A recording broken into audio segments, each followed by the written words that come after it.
Olá, eu sou a Adele. Olá, sou Daniele, somos estudantes do curso de Pedagogia da UNEAL. E hoje vamos falar sobre a infância no meio social. Para isso, nos baseamos na revista Educação, Cultura e Sociologia da Infância. De tema Criança em Foco, os recentes estudos sobre o universo infantil buscam compreendê-lo como construção histórica e social. O primeiro tema de hoje é a infância como fenômeno social.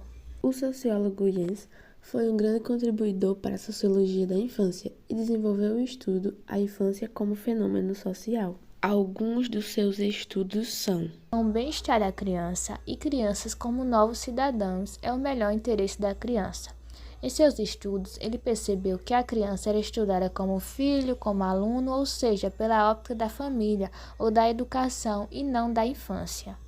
A partir disso, apresentou a infância como um grupo social e as perspectivas geracionais para o estudo das crianças. Ele notou que existe uma perspectiva estrutural sobre a criança, por isso, desenvolveu o pensamento de perspectiva geracional, para assim evidenciar as crianças como unidade de observação.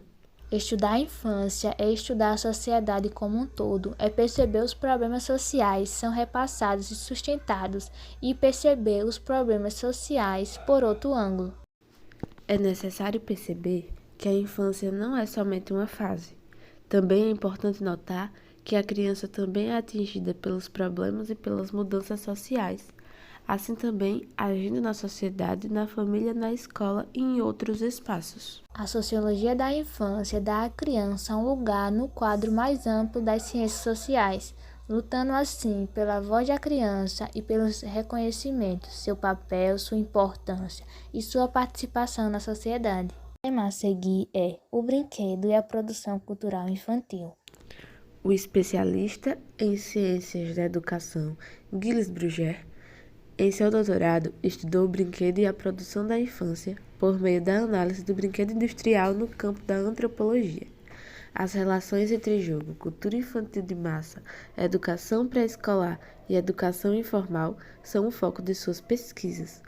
Hoje, realiza investigações sobre o uso do brinquedo. Em seus estudos, concluiu que é preciso buscar formas complexas de educação que coloquem no mesmo espaço as formas lúdicas educativas, mas que se tenha clareza sobre os atributos de cada uma. O brinquedo é um dos temas importantes da atualidade, capaz de quebrar fronteiras de diferentes áreas de conhecimento. O sentido polissêmico do jogo gera concepções e práticas em que a inserção do lúdico é naturalizada ou polemizada ao contrapor o brincar ao aprender. O brinquedo pode ser visto de duas maneiras. Como um objeto industrial ou artesanal destinado às crianças, de um objeto da cultura material, de interesse de fabricantes, de adultos e de crianças, que juntos produz a cultura da infância. O brinquedo é, na segunda, o brinquedo é o suporte da brincadeira, produzindo assim a cultura lúdica. Mesmo sendo um produto industrial ou artesanal, o brinquedo não pode ser concebido apenas como ação dos fabricantes. Os fabricantes são produtores. Os pais e adultos adquirem o produto e as crianças mostram o que podem fazer com o brinquedo.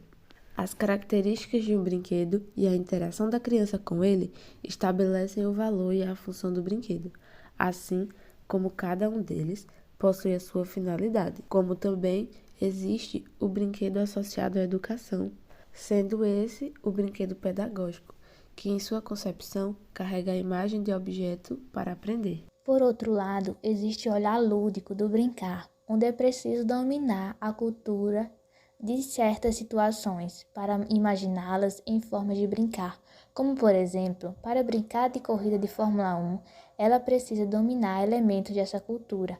Para potencializar as brincadeiras, não basta brinquedos, é preciso acessórios complementares que dão complexidade e qualidade ao brincar.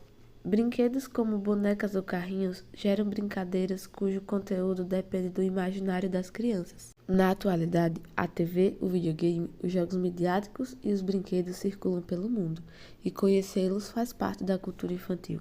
Sem o domínio desses novos códigos, as crianças não dispõem de imagens sociais e culturais para partilhar nas comunidades de práticas lúdicas de seu tempo. Dessa forma, a visão do mundo da criança também se modificou. Resta o desafio para as escolas e seus professores de abertura para o novo, para que se coloque a criança dentro de seu tempo, partilhando de uma comunidade de práticas lúdicas no qual o brinquedo faça parte da cultura da infância, mas também mediada pelo adulto e acompanhada de visão crítica. O último tema de hoje é Por uma nova cultura da infância.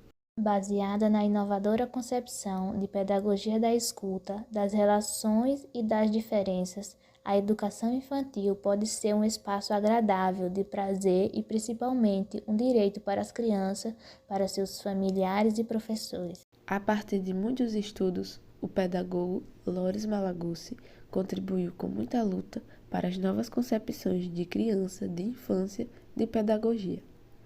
Era um criancista que iria revolucionar de vez o conceito de infância como pré-pessoa ou apenas como um vir a ser adulto. Inaugurou um projeto histórico de participação coletiva e comunitária de uma sociedade que se renova e buscava um empoderamento na conquista de direitos sociais não mais filantrópicos, assistenciais e discriminadores. Malaguzzi deu destaque, desde o início de seu trabalho, à confiança e ao respeito à produção das culturas infantis. Em seus estudos, também deu ênfase à pedagogia fantástica, que enfatiza o movimento entre a razão e a emoção do professor, educador e gestor da educação infantil, buscando interagir e potencializar um coletivo em favor das culturas infantis, sempre na perspectiva de indissociabilidade entre a política, a pesquisa, formação e as pedagogias, em jornadas de deleite à cultura com paixão.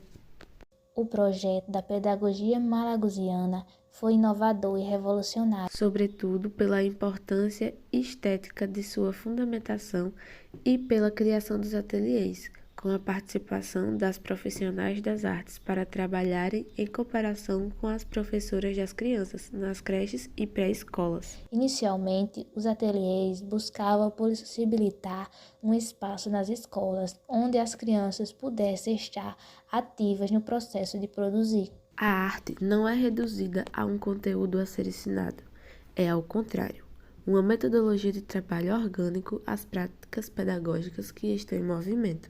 Por meio dela, foi possível pesquisar tanto a produção das culturas infantis como o trabalho das professoras e, assim, dar visibilidade às crianças, construindo as bases de uma pedagogia das relações que extrapola as instituições de educação infantil.